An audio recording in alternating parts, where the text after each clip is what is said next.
Kenyatta met business people from both countries in a forum convened to strengthen bilateral trade between Kenya and Tanzania. In the forum, stakeholders outlined a myriad of barriers and challenges that have for years riddled the smooth flow of trade between both countries. But as David Mudhoka reports, Presidents Suluhu and Kenyatta have now announced plans to hit the reset button and take charge in mending the broken ties. Under the presidency of late Tanzania President John Pombe Magufuli, the already strained bilateral relations between Kenya and Tanzania went from bad to worse, with investors and business communities in both countries left to bear the heavier brunt.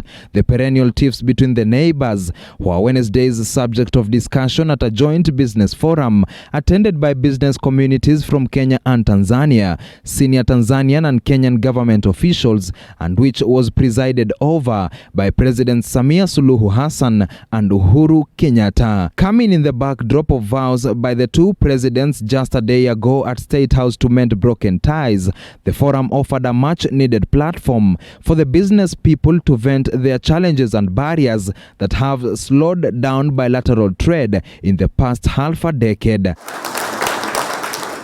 Among the issues raised included double taxation, selective handing out of work permits, unfavorable trade tariffs, limitations of movement into and out of the two countries owing to the COVID-19 situation, as well as the restive political tension between Kenya and Tanzania. By working together on areas of joint comparative advantages of both countries, our business communities can exploit several opportunities with government support. Jana, kama mwenzangu amesema, nyote wawili mliagiza mawaziri wenu wa biashara kufanya kazi kwa bidii kushughulikia changamoto zinazoathiri mtiririko mzuri wa biashara. And if these statements by Presidents Suluhu and Kenyatta are anything to go by, a new dawn beckons for business people and investors in both countries. Lakini mimi ningependa nistaje mawili ambaye itatendeka, na hiyo nataka itendeke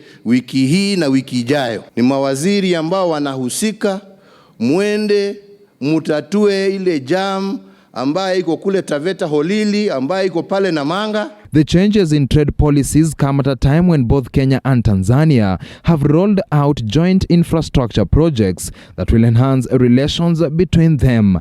Among the projects is a gas pipeline project from Dar es Salaam to Mombasa, as well as the construction of a major highway that will link Malindi and Bagamoyo, Tanzania through Lunga. Wawekezaji wa Tanzania, mjue ya kwamba muko na uhuru wa kulete na kufanya biashara zenu hapa bila kuitishwa business visa, bila kuitishwa work permit. Nchi zetu mbili, upande mmoja kuna uhuru wa kufanya biashara na upande mwingine kuna suluhu ya kuondosha vikwazo vya biashara. Kwa hiyo sasa mshindwe nyinyi.